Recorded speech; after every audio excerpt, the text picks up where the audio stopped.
E aí, historiadores? Tudo bem com vocês? Bom, essa é a terceira e última parte de Brasil Colonial. Você realmente sabe o que levou à independência do Brasil e o porquê dela acontecer? Então, se aconchegue aí que iremos responder isso para vocês. Sem mais enrolações, vamos pro vídeo.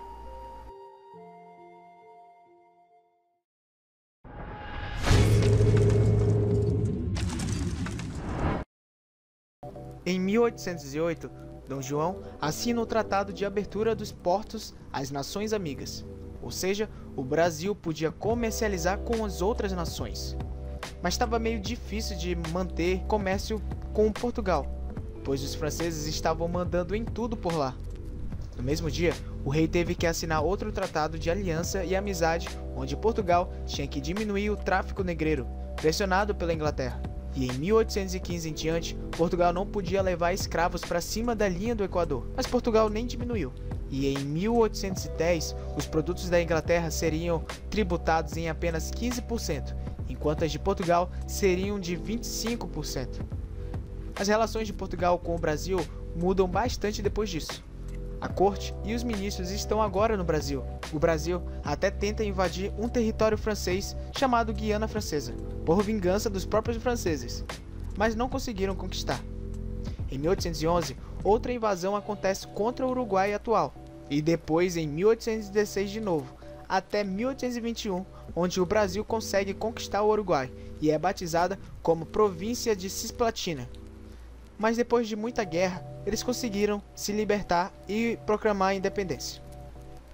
Com tanto gasto, aumenta cada vez mais os conflitos sociais e o povo brasileiro acaba vendo os portugueses como povos inimigos. E as revoluções começam, com a Revolução de Pernambuco em 1817, de caráter separatista, assim como a mineira e a baiana, não incluindo o Brasil ao todo, mas os seus respectivos estados. Foi a única que conseguiu sair da fase conspiratória e tomou a capitania pernambucana em um certo período de tempo. Manifestou a insatisfação social na capitania e mostrava o conflito entre portugueses e os colonos. E mal sabiam os portugueses que em 1822 o Brasil se tornaria independente. Nesse período, o Brasil já era bem diferente, podendo ter indústrias, bibliotecas e até bancos. O Rio de Janeiro aumenta a população de maneira extrema, de 50 mil para 100 mil habitantes. E veio várias pessoas de países diferentes. Depois disso, Napoleão perdeu a guerra. O rei de Portugal estava felizão no Brasil, mesmo com a morte da sua mãe, a chamada Maria Louca.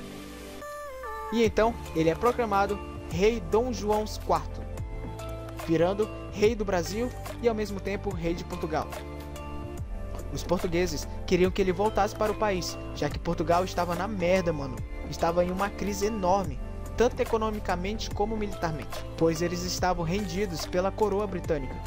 Os portugueses queriam que o Brasil voltasse a ser apenas uma colônia. A elite brasileira então age, se organizando a política, onde vários grupos surgiram.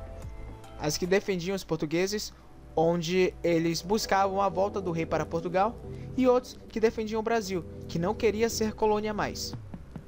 Em 1820, aconteceu uma Revolução do Porto, que foi uma revolta liberal que queriam participar da política, mas que o Brasil continuasse colônia.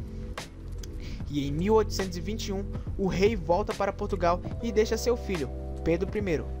Alguns líderes do Brasil conseguiram eleições para ficarem na corte, e os de Pernambuco, que eram contra Portugal. O rei e o príncipe não podiam deixar assim, então abriram os olhos e disseram que não eram mais capitanias, e sim províncias, e com isso eles deveriam falar diretamente com o rei, e não com o governante do Rio de Janeiro.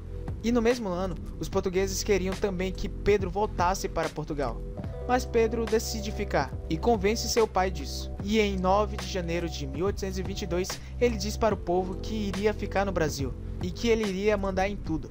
Esse dia é conhecido até os dias de hoje como o famoso Dia do Fico. O povo era iluminista, ou seja, aquela galera com muito dinheiro e que achavam que sabia de tudo, e ficavam pressionando Pedro. Após isso, Pedro lançou um tal de Compras, que dizia que as leis de Portugal tinham que serem passadas e examinadas por ele, para ver se iriam ser aprovadas ou não. E em agosto, Pedro fala que qualquer militar português que esteja no Brasil ia ser considerado inimigo automaticamente. E nomeia líder do ministro um brasileiro, José Bonifácio de Andrade Silva. Que esse maluco aí, ele tinha as ideias da capital do Brasil ser transferida para o centro de Goiás. Os portugueses começam a pressionar ele para voltar antes que algo aconteça. José Bonifácio, aproveitando que Pedro estava fora, pegou uma carta que insultava o povo brasileiro e que dizia para ele voltar, mandada pelos próprios portugueses. José saiu correndo para encontrar Dom Pedro e quando Pedro leu a carta, ele fica com muita raiva dos insultos que Portugal fez contra o povo brasileiro. E algum tempinho depois, ele proclama a independência do Brasil.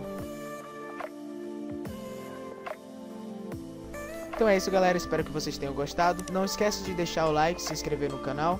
Vai ter vários outros vídeos também. Espero que vocês possam colocar nos comentários algumas sugestões de vídeos que eu poderia estar trazendo para vocês, beleza?